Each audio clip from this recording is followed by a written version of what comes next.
ઊંધિયું બનાવવા માટે કુકરમાં 2 થી 4 ટેબલસ્પૂન તેલ મૂકવાનું છે. પછી તેમાં અજમો નાખીશું, થોડી હિંગ નાખીશું અને તેમાં સુરતી પાપડીના દાણા અને સુરતી પાપડી જે કૂણી આવે છે એ બંને 500 ગ્રામ અને તુવરના દાણા 250 ગ્રામ ઉમેરવાના છે. તેમાં ચપટી સોડા નાખવાનો છે ખાવાનો, જેનાથી આપણું આ જે પાપડી છે એ એકદમ લીલી ને લીલી જ રહેશે, આવી એનો કલર ચેન્જ નહીં થાય. ત્યારબાદ તેમાં સિંધા લૂણ, હળદર અને પાણી ઉમેરી હલાવી અને કુકરનું ઢાંકણું બંધ કરી દેવાનું છે અને 3 વિસલ એની લઈ લેવાની છે, જેથી દાણા ચડી જાય. એટલે આપણે પાપડી અને દાણા ચડે ત્યાં સુધી કુકરની સીટી લગાવવાની છે. હવે ઊંધિયામાં નાખવાના મુઠિયા બનાવવા માટે આપણે ઘઉંનો મોટો લોટ, ભાખરીનો જે આવે છે એ લેવાનો છે 1 વાટકી અને અડધી વાટકી ચણાનો લોટ લેવાનો છે. તેમાં 5 ચમચી જેટલી હળદર, 1 થી 1.5 ચમચી મરચું લાલ અને સિંધા લૂણ નાખવાનું છે સ્વાદ અનુસાર. હવે તેમાં મુઠ્ઠી પડતું મોણ નાખવાનું છે, એટલે કે આપણે એટલું મોણ નાખવાનું કે આપણે એને મિક્સ કરી લઈશું. પછી આમ મુઠ્ઠી પાડીશું તો એનો એક મુઠિયા જેવું બની જાય. પછી તેને બધાને બરાબર મિક્સ કરી લઈશું અને 1 ચમચી જેટલી ખાંડ ઉમેરીશું. ફરીથી એને બરાબર મિક્સ કરી લઈશું અને હવે એમાં આપણે મેથી ઉમેરવાની છે. ધોઈ અને એના પાંદડા ઝીણા સુધારીને એમાં ઉમેરવાના છે અને ત્યારબાદ તેમાં ધીરે ધીરે પાણી ઉમેરતા જવાનું છે અને બધું મિક્સ કરતા જવાનું છે અને એનો લોટ બાંધી લેવાનો છે. અને લોટ એ રીતનો બાંધવાનો છે કે બહુ કઠણ પણ નહીં અને બહુ ઢીલો પણ નહીં. મિત્રો, અહીંયા મેં જેટલું તેલ વાપર્યું છે અથવા મસાલા વાપર્યા છે તો એ તમે જે રીતના ખાતા હોય એ રીતના વધુ ઓછા કરી શકો છો. તેલ વધારે ખાતા હોય તો તેલ વધારે ઉમેરી શકો છો અને મરચું પણ જો વધારે ખાતા હોય તો એ પ્રમાણે તમે મરચું પણ વધારે ઉમેરી શકો છો. અમે તેલ ખૂબ જ ઓછું ખાઈએ છીએ તો મેં બહુ જ ઓછું તેલ મૂકેલું છે. હવે આપણો મુઠિયાનો લોટ બંધાઈ ગયો છે તો એમાંથી આ રીતે આપણે મુઠિયા વાળી લેવાના છે. તો મેં આ લોટમાંથી બધા જ આ રીતના મુઠિયા તૈયાર કરી લીધા છે. તો હવે આપણે એને તળી લઈશું.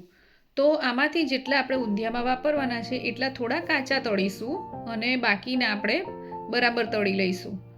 તો મુઠિયાને તળવા માટે ગેસની આંચ આપણે મીડિયમ રાખીશું અને એક બાજુ તળાઈ જાય એટલે એને ફેરવી લેવાના છે અને આ રીતે થોડા કાચા જેવા જ તળીને એને બહાર કાઢી લેવાના છે, જેથી રસો પી શકે. જો બરાબર પાકા તળીશું તો એ રસો પી શકશે નહીં, એટલે આવા કાચા જ આપણે એને તળીને કાઢી લઈશું. હવે 8 થી 10 સુરતી રીંગણ ધોઈ અને એને આ રીતના આપણે એને કટ કરી લેવાના છે. તો એનો પાછળની દાંડી છે એ આવી રીતના કાપી લેવાની અને આ રીતના એને ચારે બાજુથી એને નાના નાના છોતરાને કાઢી રાખવાના છે. પછી એને આ રીતના 2 કટ લગાવવાના છે 90 ડિગ્રીમાં અને એને અંદરથી જોઈ લેવાનું છે કે સડેલું છે કે નહીં. અને આ રીતે મેં બધા રીંગણને કટ કરી લીધા છે.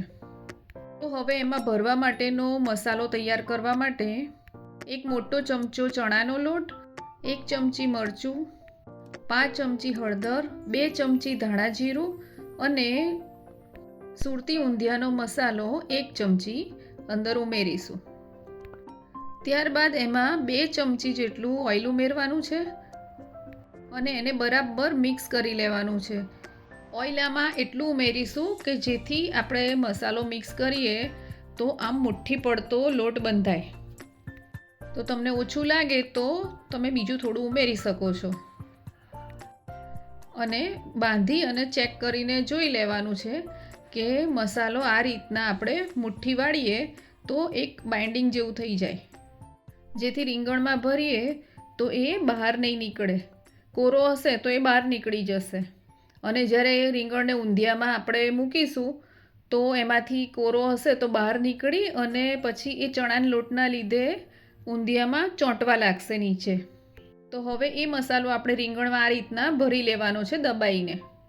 તો હવે આપણે બીજી તૈયારી કરી લઈએ. તો લીલું લસણ મેં આ રીતના ધોઈ અને એનો આગળનો ભાગ લીધો છે. શક્કરિયા પણ મેં ધોઈને લઈ લીધા છે. શક્કરિયાની છાલ ઉતારવાની નથી. બટાકાને આવી રીતના ધોઈને છાલ ઉતારીને રાખવાના છે. આ કંદ છે રતાળું, એને પણ ધોઈને મેં લઈ લીધું છે. હવે આપણે એને કટ કરવાની રીત જોઈ લઈએ. તો આગળ પાછળનો શક્કરિયાનો ભાગ થોડો થોડો કાઢી લેવાનો છે અને આ રીતના એને આટલા મોટા પીસ કરવાના છે અને આ રીતના કટ કરી લેવાના છે. તો બધા શક્કરિયાને આપણે આટલી સાઈઝના કટ કરી લઈશું. ઊંધિયામાં થોડા મોટા કટ કરેલા પીસ સરસ લાગે છે. તો આ રીતના બટાકાને પણ આપણે મોટા કટ કરીશું આ રીતના. અને જો કડક હોય તો થોડા કાંથી નાના કરીશું, પણ આ થોડા સોફ્ટ બટાકા છે તો આ રીતના આપણે મોટા મોટા કરીશું. અને આ રીતના પણ આપણે આખા બટાકાને આ રીતના થોડા થોડા કટ કરી અને આખા બટાકાને પણ રાખી શકીએ.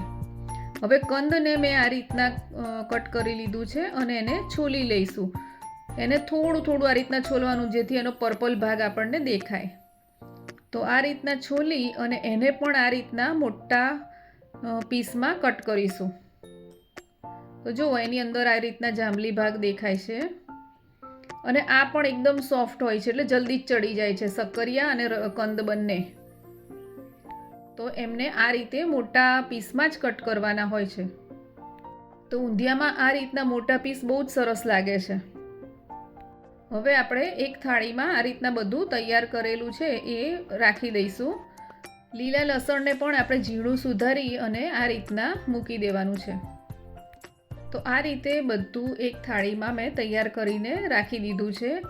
તો આ રીતે આપણે બધી તૈયારી કરી લેવાની છે. બટાકા, શક્કરિયા, ભરેલા રીંગણ, લીલું લસણ અને કંદ એટલે કે રતાળું.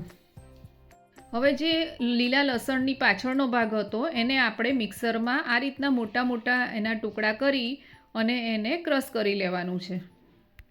મિત્રો, આ રીતે તમે ઊંધિયું બનાવશો તો ખૂબ જ સરસ એકદમ ટેસ્ટી ઊંધિયું બનશે. આ લીલું લસણ એક ક્રશ કરીને પણ નાખવાનું છે અને ઝીણું સુધારીને પણ નાખવાનું છે.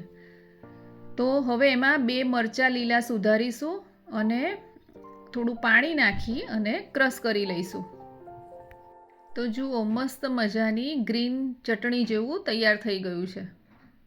હવે આપણે પાપડી અને તુવરના દાણાને બાફવા મૂક્યા હતા કુકરમાં, એ હવે જોઈ લઈએ. તો કુકરની સીટીઓ વાગી ગઈ છે ને દાણા આવી રીતના ચડી ગયા છે. દબાવીને જોઈ લેવાનું. જો ચડ્યા ના હોય તો ફરીથી એને થોડીક વાર ચડવા દેવાના. તો હવે કુકરમાં તમે જે પ્રમાણે તેલ ખાતા હોય વધારે કે ઓછું એ પ્રમાણે અહીંયા મૂકવાનું છે. એમાં થોડો અજમો ઉમેરવાનો છે અને થોડી હિંગ ઉમેરવાની છે. ત્યારબાદ તેમાં આપણે જે ઝીણું સુધારેલું લસણ રાખ્યું હતું એ ઉમેરીશું અને તેને થોડુંક સાંતળી લઈશું. એ થોડું સોફ્ટ થાય પછી આપણે જે ક્રશ કરીને લસણ રાખ્યું હતું એ ઉમેરીશું. આ ક્રશ કરેલા લસણના લીધે ઊંધિયામાં સરસ ગ્રેવી જેવું થઈ જશે અને એની સુગંધ પણ બહુ જ સરસ આવે છે. તો આ સ્ટેપ તમે જરૂર ફોલો કરજો. હવે એમાં લાલ મરચું, હળદર, ધાણા જીરું ઉમેરી મિક્સ કરી લઈશું. મરચું તમે તીખું જે પ્રમાણે ખાતા હોય એ પ્રમાણે વધારે ઓછું ઉમેરી શકો છો. હવે એમાં સુરતી ઊંધિયાનો મસાલો 2 ચમચી અને થોડું પાણી ઉમેરી બધાને થોડું મિક્સ કરી દઈશું. અને આ બધું થોડું મિક્સ થઈ જાય અને થોડું પાણી ઓછું થઈ જાય એટલે આપણે જે પાપડી બાફીને રાખી હતી એને મિક્સ કરી દઈશું એમાં. હવે પાપડીને ચડતા વાર લાગે અને શક્કરિયા અને કંદ એ બધું જલ્દી બફાઈ જાય છે, એટલે આપણે પાપડી પહેલાં બાફી લીધી છે અને કંદને બધું હવે નાખીશું આપણે. એ કંદ, રવૈયા, શક્કરિયા એ બધાને એક જ સીટીની જરૂર હોય છે અને પાપડીને 3 સીટીની, એટલે બંને અલગ અલગ આપણે આવી રીતના બાફીશું. તો હવે આમાં સિંધા લૂણ નાખી થોડું પાણી નાખીને બધું મિક્સ કરી લેવાનું છે. હવે એમાં આપણે શક્કરિયા, બટાકા અને કંદ ઉમેરી દઈશું અને એને પણ બરાબર અંદર હલાવીને મિક્સ કરી દઈશું, જેથી શક્કરિયા, બટાકા અને કંદમાં મસાલો બરાબર ભળી જાય. જુઓ, હવે આ બધું આપણે એક જ સીટી મારીશું તો પણ થઈ જશે. પાપડીના દાણા તો પહેલેથી ચડેલા જ છે અને બટાકાને બધા આખા જ રહેશે એક જ સીટી મારીશું એટલે. ફ્રેન્ડ્સ, આ રીતે તમે ઊંધિયું બનાવશો તો ખૂબ જ સરસ અને ટેસ્ટી અને આ રીતના બધું જ શાક આખું પણ રહેશે અને બહુ જ મસ્ત ઊંધિયું બનશે. હવે આપણે સીટી લગાવવાની છે એટલે આપણે એમાં થોડું અડધો ગ્લાસ જેટલું પાણી ઉમેરીશું અને એને બરાબર હલાવી લઈશું. આથી શક્કરિયા બટાકામાં પણ મસાલો બરાબર ભળી જાય. હવે આપણે એની ઉપર જે ભરેલા રીંગણ હતા એ આ રીતે ગોઠવી દેવાના છે. એને અંદર હલાવવાના નથી, નહીંતર મસાલો બધો બહાર નીકળી જશે. એટલે આ રીતના આપણે એને ગોઠવી લઈશું. થોડા પાણીમાં રહે એ રીતના એને આવી રીતના ગોઠવવાના છે. હવે એની ઉપર આ જે આપણે મેથીના કાચા મૂઠિયા બનાવ્યા હતા એને ગોઠવી દેવાના છે. એને પણ હલાવીશું નહીં, જેથી તે તૂટે નહીં. હવે કુકરનું ઢાંકણું બંધ કરી એક વિસલ વગાડી લઈશું. તો બસ આપણું મસ્ત ટેસ્ટી ઓછા તેલવાળું ઊંધિયું રેડી છે.